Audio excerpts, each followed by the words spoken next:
Bonjour et bienvenue dans Une minute un livre. Je vous parle aujourd'hui de cet ouvrage, L'école champ de bataille, misogynie, homophobie, transphobie de Francis Dupuy-Déry, professeur de sciences politiques à l'Université du Québec à Montréal. Un ouvrage préfacé par Barbada, drag queen québécoise, édité aux éditions Luxe 2026.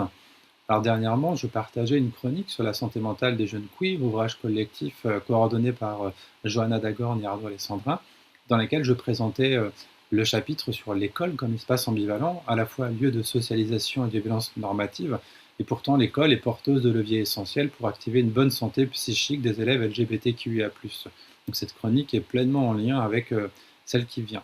Alors on le sait, les forces réactionnaires sont obsédées par le rôle de l'école, précise Francis Dupuy-Déry, en particulier celui de l'éducation à la sexualité, qui serait au mieux un détournement de sa mission pédagogique, au pire une porte ouverte à la pédocriminalité, ou encore une façon d'inculquer l'homosexualité aux jeunes, ou encore de les convaincre de changer de genre.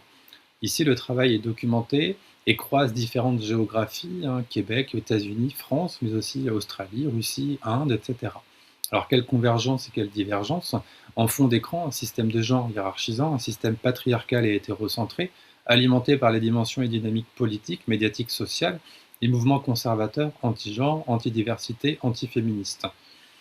Alors ces positionnements ne sont pas homogènes, hélas, féminisme, homosexualité ou encore transidentité n'immunisent pas contre l'homophobie, la transphobie, la misogynie ou encore le masculinisme, même si les solidarités féministes et queer restent nombreuses. L'auteur, ici, à l'appui de travaux scientifiques, de rapports et de témoignages, présente un point de la situation du côté des adultes et des jeunes. Parler de misogynie tout d'abord, d'homophobie et de transphobie, permet de préciser que ce sont des phénomènes à la fois distincts et imbriqués. Ils se rejoignent au sein, on le sait, d'un ordre de genre biologisant et qui repose aussi sur trois piliers idéologiques. Tout d'abord la naturalisation des inégalités, ensuite la complémentarité hétérosexuelle, femmes-hommes, et enfin l'imperméabilité des groupes hommes-femmes. Concernant les adultes, le chercheur propose un tour d'horizon historique et politique en revenant sur l'influence du Vatican, fortement documentée par Judith Butler, le rôle des gouvernements ou parlementaires à l'offensive, les personnalités sur les médias sociaux numériques, la manosphère bien sûr, ou encore les multimilliardaires, les médias traditionnels, les associations de parents, etc. Un exemple est notamment pris dans l'Académie d'Orléans-Tours dans laquelle je suis, l'organisation du prix des fiertés dans les lycées, face auquel le collectif Parents Vigilants a partagé son indignation, dénonçant un rôle de l'école dénaturé par l'institution. Un point inquiétant est précisé, le Canada, considéré comme un paradis queer, connaît également une vague transphobe et réactionnaire.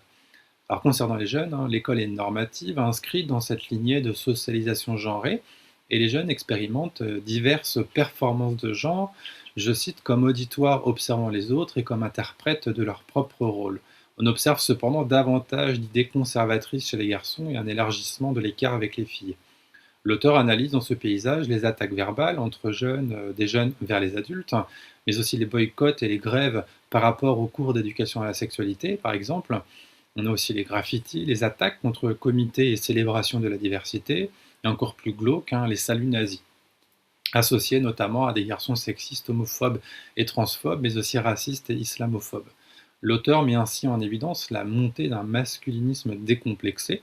Les motivations sont plurielles, on peut retrouver une posture anti-école des parents, on retrouve également une affirmation d'une masculinité hétérosexuelle, on parle d'hétéro-militantisme aussi, on a aussi des motivations religieuses, culturelles, l'influence de la manosphère et l'organisation du Boys Club, avec l'exemple pris ici du hockey sur glace, on retrouve également des causes politiques, l'idéologie nazie, etc.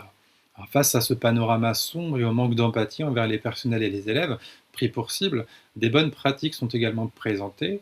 On retrouve des comités, des campagnes, des affichages de symboles pour l'égalité, respect, diversité, des conseils pour réagir rapidement aux comportements problématiques, la question de la delphité des jeunes et de la péridance, donc le soutien, les mobilisations collectives pour, liées en fait à la défense des droits ou encore à la demande de séances d'éducation à la sexualité, des contestations des codes vestimentaires, des contre-manifestations, etc. Alors, il reste finalement un élément essentiel pour terminer. La majorité des élèves ne cautionnent pas les discours sexistes, antiféministes, homophobes et transphobes, de quoi rappeler que l'école est certes un champ de bataille, mais aussi un espace où peuvent s'organiser des résistances, des solidarités et d'autres possibles. un ouvrage à découvrir. Je vous souhaite une bonne lecture, une bonne découverte et à bientôt.